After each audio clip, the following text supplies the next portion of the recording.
Good morning, and thank you for having me speak, and congratulations to all of these wonderful colleagues. How many of you have children? Please raise your hand. If your child were tragically diagnosed with a serious illness, what's the first question you would ask? Is it, what's the easiest treatment to deliver, or what's wrong, and how can we fix it? Our democracy is dying, yet virtually no one's asking the right question. The media, political scientists, and yes, law professors all seek the easiest course of treatment. We're avoiding the hard question, the one that truly matters and that healthcare professionals and families ask every single day. What's wrong, and how can we fix it? And as anyone who's ever given or taken a medical history knows, the answer often makes us face choices from long ago. Although they didn't intend it, the Constitution's framers ensured a game that only two parties can possibly win. Our teams have now grown so far distant that each distrusts and even despises the other. Now, teams aren't the problem, nor are political parties. Sports teams inspire unity, cohesion, and aspiration, benign outlets for impulses often otherwise channeled into nationalism and war. Only one team can win the World Series, Super Bowl, or World Cup. And political stakes are even greater, affecting nearly all aspects of our lives. In the information age, the battle between our political teams, Democrats and Republicans, has turned corrosive. The framers envisioned a different game, never-ending rivalries among three branches of government. But even in his farewell address, President George Washington saw our politics had turned partisan, and ultimately only two teams can vie for power. We have other parties, but their supporters are punished, helping the major party candidate they least prefer or rendering outcomes a roll of the dice. We muddled along like this for centuries, but the information age hit us hard like a 2x4 to the side of the head. I'm newly a grandfather. My wife and I raised three wonderful children. Like you, I care deeply about our democracy, for us, for them, and for future generations. We can create a thriving democracy, but that demands thinking differently and collaboratively, leveraging our expertise and leadership, and revisiting childhood lessons. Most of us were raised on the myth of American exceptionalism. A brilliant group of men so long ago devised an ingenious system that is uniquely immune to threats historical democracies have faced. This familiar story isn't true, and it's unscientific. We've exported democracy around the globe, but never our system of democracy. In your fields, medicine, nursing, pharmacy, dentistry, and social work, and mine, law, is the best test of a system's wisdom and soundness a single example that outlasted others, or whether it has been benignly adapted again and again under new circumstances? And we all know the answer. Applying the benign adaptation test, our system fails. There is a way out.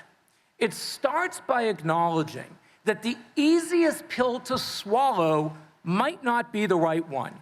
Too many reformers refuse to challenge basic assumptions. Can we fix this without tackling presidentialism? Will superficial tweaks that avoid the hard work of amending succeed? No and no. Physicians don't ask what's the easiest course of treatment. They identify the pathology and then consider effective treatments. And they know that even vital medicines can cause great harm in a patient who takes too much. Fixing a broken tooth will not help a misaligned jaw. Removing a child from a broken home will not fix a more broken system. A winning verdict will not help a client who cannot collect the judgment. Our democracy's pathology is two-party presidentialism. We need more parties, but too many parties is as dangerous as too few. To get it just right, third, fourth, or more parties must play a constructive role. Let's pause to consider how we got here. We endured two-party presidentialism for centuries, so what went wrong? Two information-age developments gutted our democracy: hyper-partisan gerrymandering and social media. Earlier generations elected their representatives and chose their news sources. The information age upended these vital democratic pillars. Partisan gerrymandering isn't new. The name combines Eldridge Gerry, a founding-era Massachusetts governor, with his salamander-shaped districting map, giving Democratic Republicans more seats. Gerrymanders compress the opposition into few districts and spread closer majorities of those in power across many more. Computer technologies today achieve this with stunning scientific precision. Although estimates vary, in 2024, the Pew Research Center claimed that only 40 out of 435 House districts were competitive.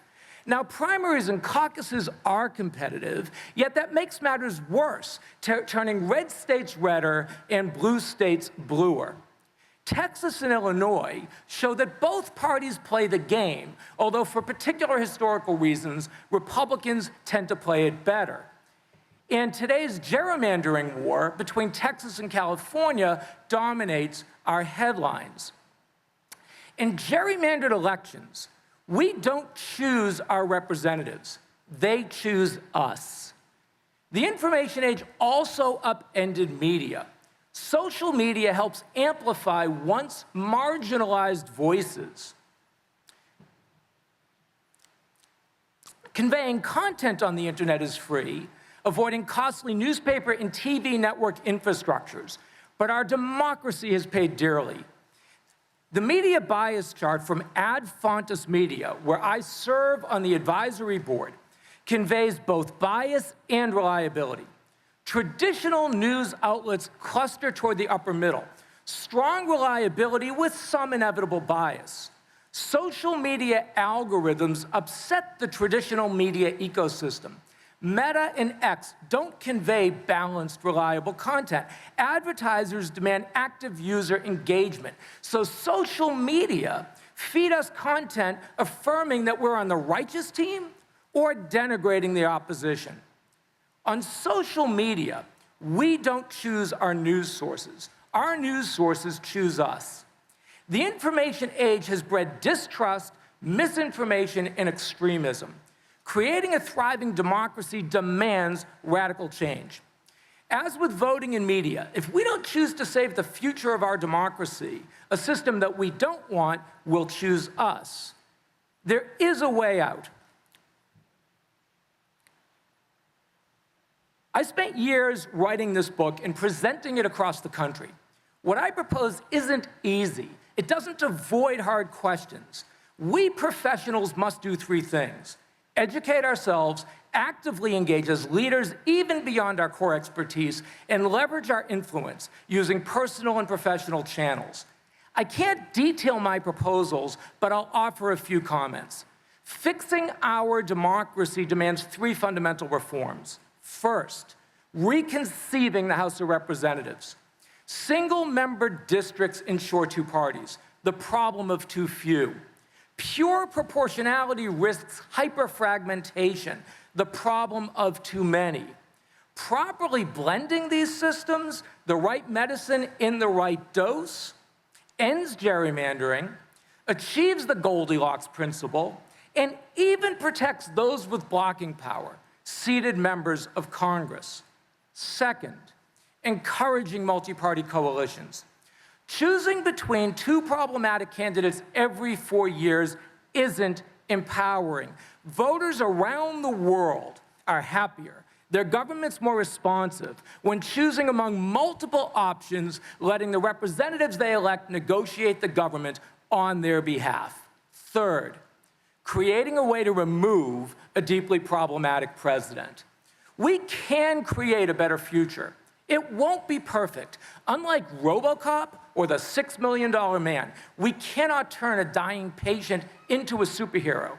But with a thriving democracy, there's so much more we can do. This is Apollonia National Park.